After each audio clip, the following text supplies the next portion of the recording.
ऐसे कार्य मत करवाना। इसने स्वयं गड्ढा निर्मित किया है हमसे धन प्राप्त करने के लिए।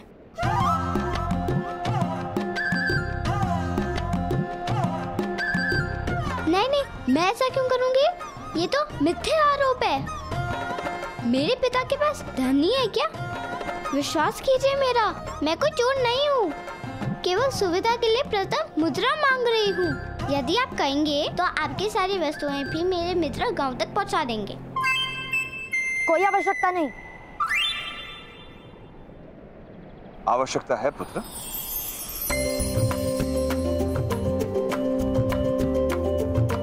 ये लो।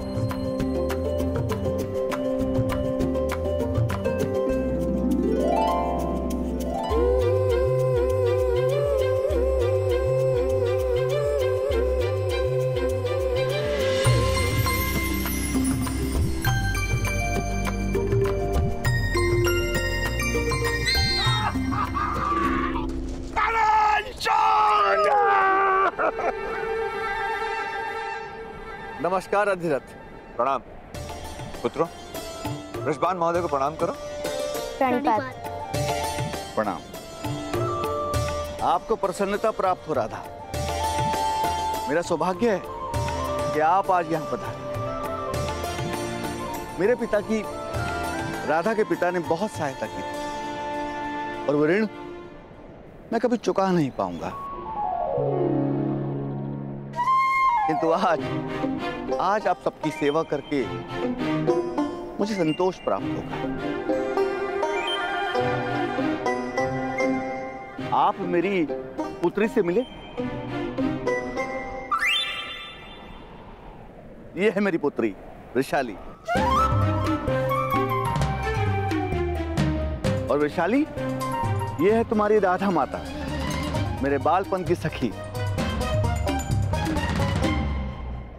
प्रणाम करो बेटा। प्रणिपात।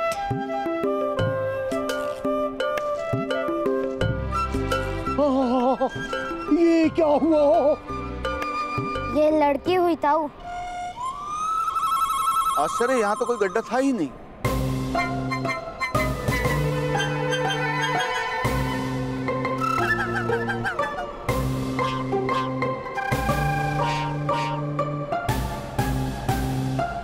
इस लड़की और इसके मित्रों ने हमारे साथ इस लड़की और इसके मित्रों ने तुम्हारी सहायता की है ना? उत्तम, अति उत्तम। चलो अब सारे मिलके इस पहिए को गड्ढे से निकालते हैं। निश्चिंत रहिए, आप सब प्रस्थान कीजिए। ये युवक अन्य युवकों को लाएंगे और ये रथ ठीक करेंगे, ले आएंगे। उत्तम। वैशाली, बालकों, वस्तु उठाओ और साथ चलिए।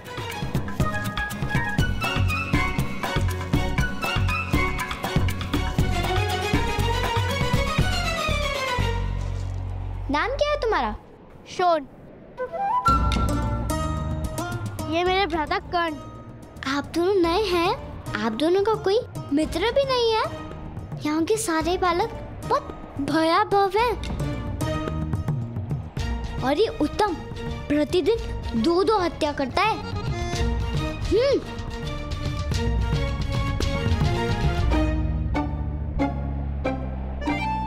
यदि आपने इस घटना के विषय में पिताश्री से कुछ भी कहा तो स्मरण नहीं, आप दोनों की मृत्यु हो सकती है। चलो मित्रों, उठाओ सब।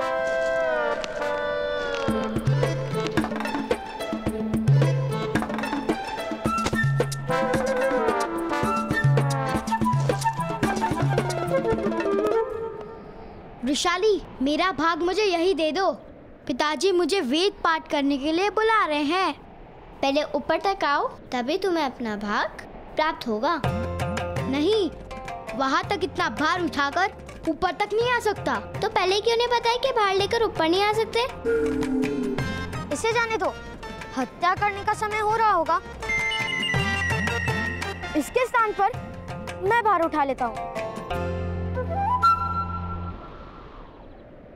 इसका भाग हमें दे देना।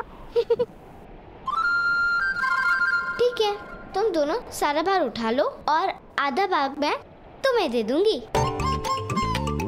वामिल, उस भार को छोड़ो और मेरे साथ आओ। ये है तुम्हारी मित्र। वृषाली और मित्र? वृषाली हमारी नेता है, बहुत भयानक है। अगर उसकी बात ना मानो तो ऊपर से पत्थर फेंककर मारती है।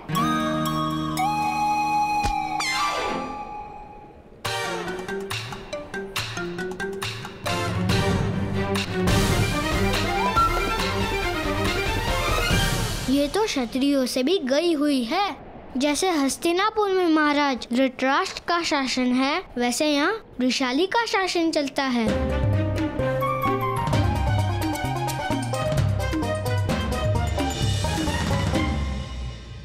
जब से हस्तिनापुर में महाराज पांडु का शासन बदला है, प्रतीत होता है कि पूरे साम्राज्य पर दुर्भाग्य विराजमान हो गया है। महाराज धृतराष्ट्र अयोग्य नहीं है, किंतु उनके अंतर में विष भर दिया गया है। जब महाराजा पांडु और महारानी कुंती का शासन था, तब हमारी स्थिति ऐसी नहीं थी। वो दोनों परंपराओं का वहन करते थे। और महामहिम भीष्म? महामहिम भीष्म वो हमारे देवता हैं। ऐसा महात्मा पृथ्वी ने आज तक देखा नहीं। उनका परंपराओं में पूर्ण विश्वास है, किंतु जब कोई परंपराओं का लाभ उठाकर अन्याय करता है तो महामहिम निस्सहाय हो जाते। शायद महापुरुषों की यही मर्यादा है। और यहां महारानी गांधारी का भाई आकर बैठा है, गांधार राज शकुनी। हमें उससे भय लगता है। ऐसा प्रतीत होता है कि वो किसी भी स्थिति में पूरे साम्राज्य को नष्ट करने की मंशा लिए बैठा है। किंतु कोई अपनी ही बहन का साम्राज्य क्यों नष्ट करेगा?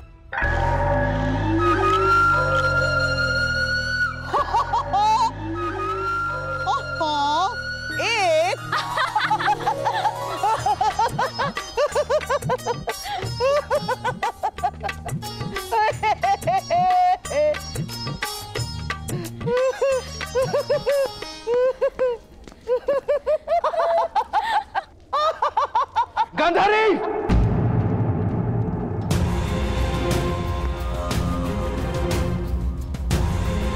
18 महीनों में पुत्र नहीं दे पाई हो तुम मुझे गांधारी। 18 महीनों में एक स्वप्न पूरा नहीं कर पाई हो तुम मेरा। अरे 18 महीनों में एक बार भी मन विचलित नहीं हुआ तुम्हारा। जिस महादेव ने तुम्हें 100 पुत्रों का वरदान दिया है, उस महादेव से प्रश्न पूछने के स्थान पर तुम यहाँ द्यूत खेल रही हो। महादेव!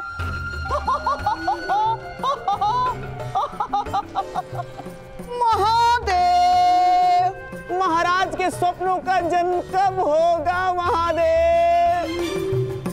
महादेव उत्तर दीजिए, उत्तर दीजिए महादेव। चेष्टा कर रहे हो शकुनी? चेष्टा?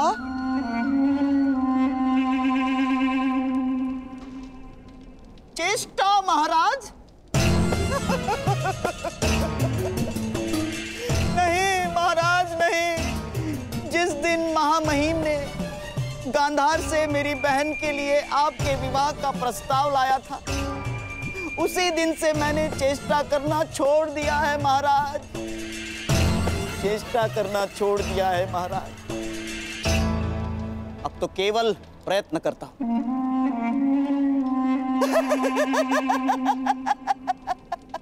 केवल प्रयत्न, आपके सुख और सुविधा का कारण बनने का प्रयत्न करता हूं महाराज।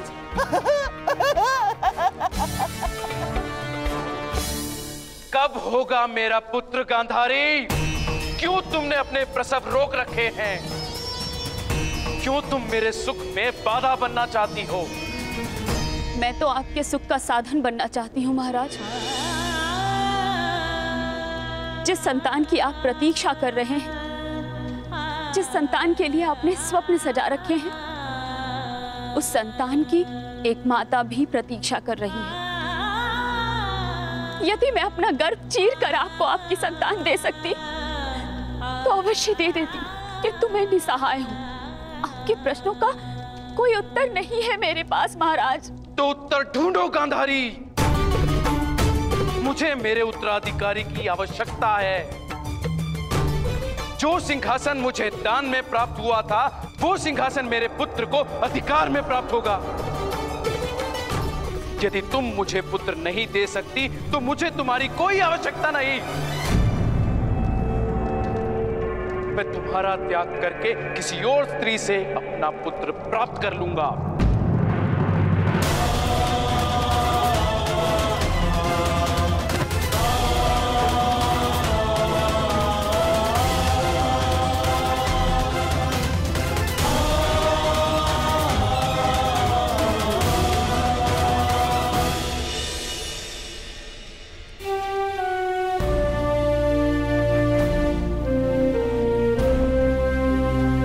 हस्तिनापुर वालों को विस्मरण हो गया है कि वरदान की प्राप्ति तपस्या के बाद ही होती है। हस्तिनापुर वालों को वरदान की अपेक्षा है, तपस्या का बल नहीं।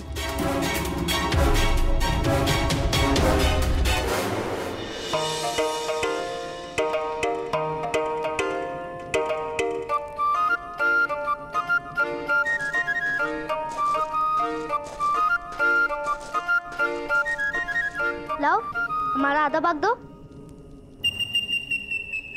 आधा भाग? क्यों?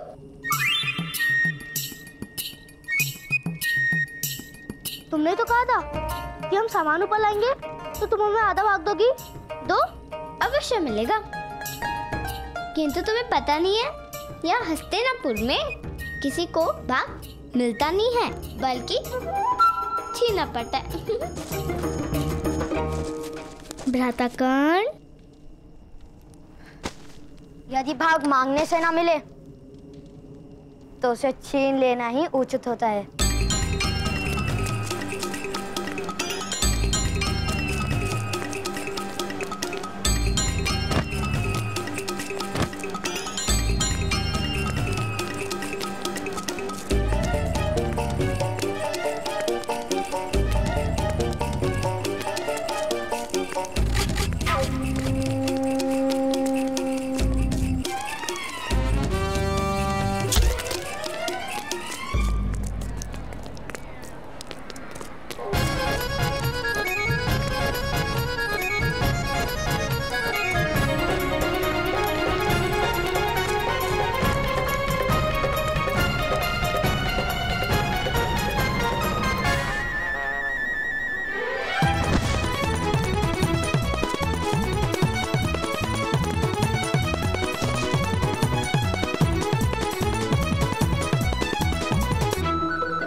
लगता है भुगत ग्राम में सत्ता परिवर्तन होने वाला है।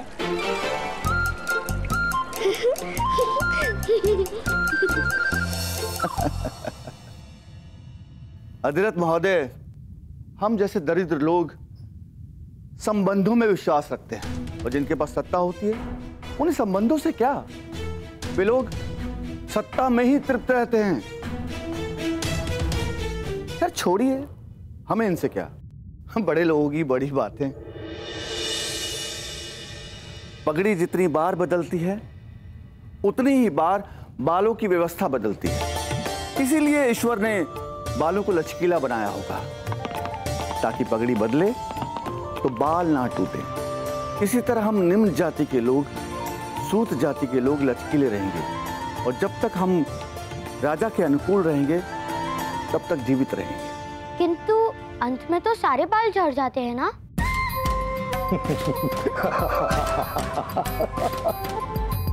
तो पगड़ी को क्या अंतर पड़ता है? बहुत बुद्धिमान हो तुम वैशाली।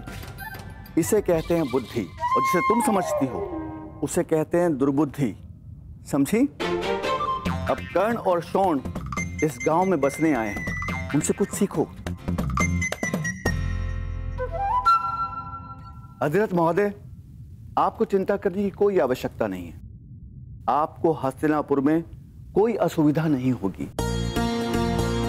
चलिए चलते हैं राज सेवक के पास और उनसे आपकी कार्यशाला निर्मित करने के लिए अनुमति मांगते हैं। कार्य करने के लिए अनुमति लेनी पड़ती है? अवश्य, राम उनका है, राज सेवक हैं वो। यहाँ कौन व्यवसाय करेगा कौन नहीं, ये निर्णय करना उनका अधिकार है।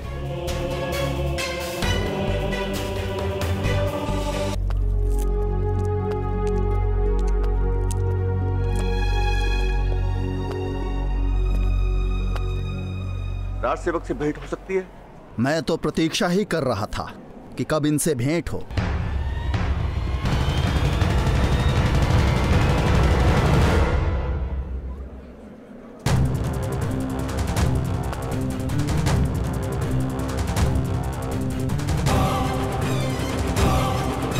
क्योंकि ये सज्जन गुफा से बाहर निकले उससे पूर्व मेरे भ्राताश्री ने उन वनवासियों को पराजित कर दिया था। हाँ, हम कभी असत्य नहीं बोलते। आपका स्वागत है इस गांव में। कहिए सूत महोदय, क्या आशा लेकर पधारे हैं? रक्षक महोदय, हम महामंत्री की आज्ञा से आपके गांव में निवास करने वाले हैं। आपका इस गांव पर अधिकार है। हमें रथ निर्माण करके बेचने की अनुमति दीजिए कृपा करके। राजसभा में हमारा सम्मान होने वाला था। दूर वारणाव्रत नाम का एक नगर है, वहां के नगर रक्षक के पद पर हमारी नियुक्ति होने वाली थी, किंतु किसी कारण से हमें दंड मिला और इतना बड़ा सम्मान चला गया। नगर रक्षक का पद हाथ से चला गया और हम इन्हीं सूतों और लोहारों के गांव में बंदी बनकर रह गए।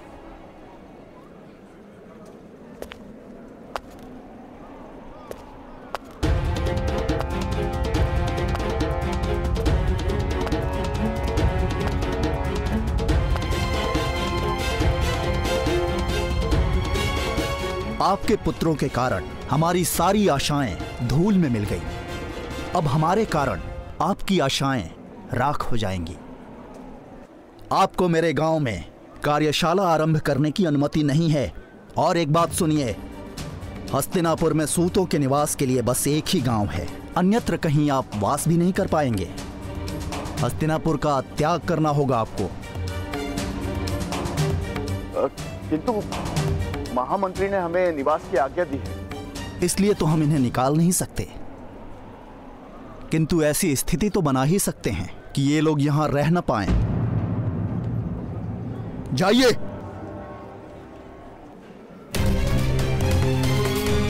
ठहरिए, एक मार्ग है यहां रुकने का। यदि आपका पुत्र हमारा दिया हुआ दंड भोग ले तो हम आपको कार्य करने की अनुमति दे सकते हैं। सुन लो सूतों, इस गांव की सीमा पर एक पाताल कूप है।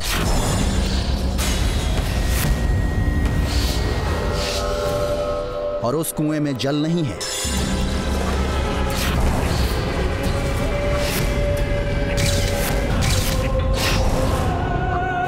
अपराधियों को उस कुएं में डाल दिया जाता है और जो अपराधी उस कुएं से स्वयं निकल आता है उसके अपराध क्षमा कर दिए जाते हैं। वैसे उस कुएं से आज तक कोई बाहर नहीं निकल पाया है। तुम्हारे पुत्र को उस कुएं में डाला जाएगा कल प्रातःकाल।